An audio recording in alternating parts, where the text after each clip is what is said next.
آپ معاشی تنگی کا شکار ہیں۔ تو آج کی ویڈیو میں ہم اس اہم سلسلے کی وضاحت بیان کرنے کی کوشش کریں گے۔ نمبر 1، خود کو سنوارنا یعنی اپ گریڈ کرنا۔ کسی انسان کی معاشی ترقی نہیں ہو رہی ہے تو اس کا مطلب یہ ہے کہ وہ انسان خود کو اپ گریڈ نہیں کر رہا ہے اور وہ اپنی صلاحیتوں کو مزید نہیں نکھار رہا ہے۔ آسان الفاظ میں یہ کہا جا سکتا ہے کہ اس انسان نے خود کو قیمتی نہیں بنایا ہے، جس کی وجہ سے وہ سستا رہا۔ اگر وہ مہنگا ہونا چاہتا ہے تو اس کو چاہیے کہ وہ اپنی ویلیو بڑھائے، اور اپنی ویلیو بڑھانے کا آسان طریقہ یہ ہے کہ خود پر محنت کر کے اپنی قابلیت بڑھائے۔ اس کی مثال یوں سمجھیے کہ بازار میں ایک درزی بیٹھا ہے جو ایک سوٹ سینے کے 500 روپے لیتا ہے۔ اسی طرح ایک اور درزی ہے جس کا کام پہلے والے سے بہتر ہے اور وہ سوٹ سینے کے 1500 روپے لیتا ہے۔ اسی کے ساتھ ایک اور درزی بھی ہے جو وہی کام کرتا ہے جو باقی دونوں کرتے ہیں، لیکن اگر اس سے کپڑے سلوانے ہوں تو آپ کو کچھ دنوں تک انتظار کرنا پڑتا ہے۔ باری آنے پر آپ کا ناپ لیا جاتا ہے، وہ آپ کو یہ بھی بتاتا ہے کہ آپ پر کون سا کپڑا جچے گا۔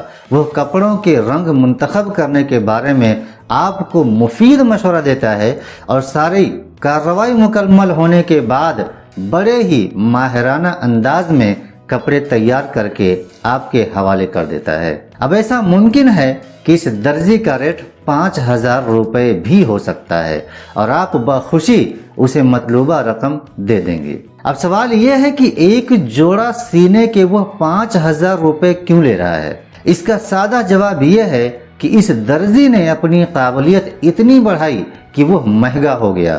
اب اگر 500 روپے والا اور یہ 5000 روپے والا دونوں درزی آپس میں بیٹھیں اور 500 والا اس سے پوچھے کہ آپ ایک جوڑے کا اس قدر زیادہ معاوضہ کیسے لے رہے ہیں، تو 5000 روپے والا درزی بتائے گا کہ پہلے میں بھی 500 روپے لیتا تھا، لیکن میں نے آہستہ آہستہ اپنی قابلیت بڑھائی اور اپنی محنت سے آج اس مقام پر پہنچا ہوں۔ میں اپنے کسٹمرز کو اچھے طریقے سے سمجھنے کی کوشش کرتا ہوں، میں ان کی ضروریات اور خواہش کے مطابق کام کر کے دیتا ہوں، میں دل و جان سے اپنی سروس دیتا ہوں، اس وجہ سے میں مارکیٹ کا مہنگا درزی بن گیا ہوں۔ نمبر 2، سخاوت۔ یہ بات ہر اہل ایمان کو سمجھنی چاہیے کہ رزق کا بڑھنا اللہ نے سخاوت اور صدقے میں رکھا ہے۔ ہمارے معاشرے میں یہ کمزوری پائی جاتی ہے کہ ہم خیرات نہیں کرتے، اور اگر کریں بھی تو وہ اصل روح سے خالی ہوتی ہے۔ صدقہ اور خیرات کا اصل مطلب یہ ہے کہ وہ کسی محروم کی محرومی کو دور کر دے، لیکن افسوس یہ ہے کہ یہاں معمولی صدقہ اور خیرات کو بھی سوشل میڈیا پر پوسٹ کر دیا جاتا ہے۔ صدقہ اور خیرات اتنی زبردست چیز ہے کہ کوئی بھی انسان جب اس کو اپناتا ہے تو یہ چیز اس کے لیے گارنٹی کی حیثیت اختیار کر لیتی ہے کہ اس کا رزق بڑھے گا۔ ظاہری آنکھ سے دیکھا جائے تو اس سے مال میں کمی ہوتی ہے۔ دنیا کے تمام کیلکولیٹر یہی کہتے ہیں کہ صدقے سے مال گھٹ جاتا ہے، لیکن رب کا نظام یہ ہے کہ جب بھی انسان خیرات کرتا ہے تو اس کا رزق بڑھنا شروع ہو جاتا ہے۔ نمبر 3، صلہ رحمی۔ ہمارے رزق کا بڑا گہرا تعلق رشتہ داروں کے ساتھ رکھے جانے والے سلوک کے ساتھ بھی ہے۔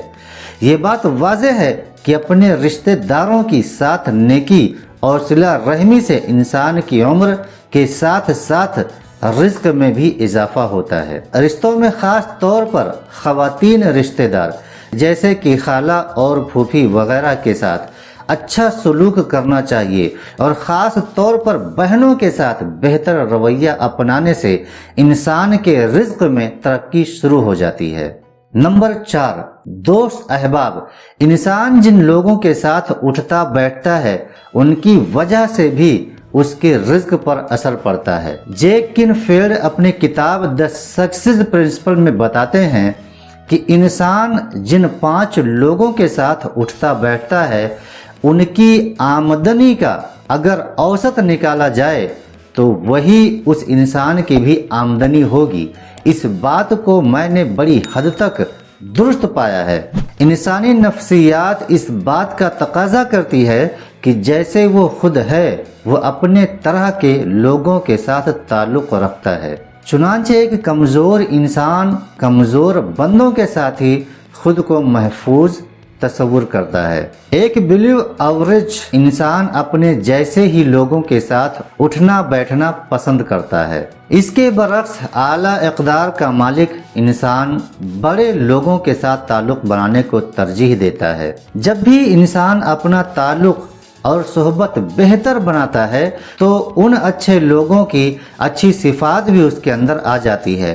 مثلا اگر آپ کسی اعلیٰ خلق احباب کے ساتھ اپنا تعلق رکھیں گے تو ان میں آپ کو اخلاقیات زیادہ ملیں گی، وہاں آپ کو خیرات، سخاوت، رسم و رواج، طور طریقے اور نباہ زیادہ ملے گا، اور یہ چیزیں یقینی طور پر آپ کے اندر بھی پیدا ہوں گی۔